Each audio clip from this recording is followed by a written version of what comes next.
28-fevral kuni kechki payt.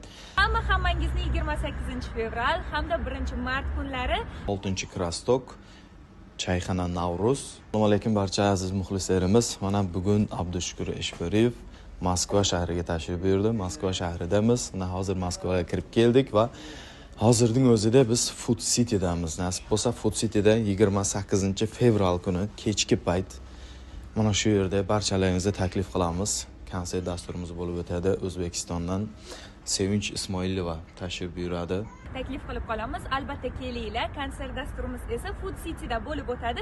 Sizlar bilan birgalikda yana ham chiroyli, yana ham bir ajoyib bo'ladigan esda qolarli konsert dasturini birgalikda o'tkazamiz. Hammani kutib qolamiz. 28-fevral kuni kechki payt soat 8:00 da diydor ko'rishamiz degan umiddaman. Barchalarimizni kutib qolamiz.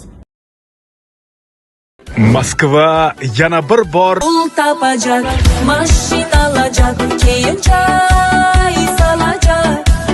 Musafirdan qaytaman endi yana, ko'rganlarim aytaman sizga atab. 28-fevral hamda 1-mart kunlari soat 21:00 da Food City'dagi Navruz choyxonasida latofatli hamda O'zbek milliy estrada xonandasi Abdushukur Eshberiyev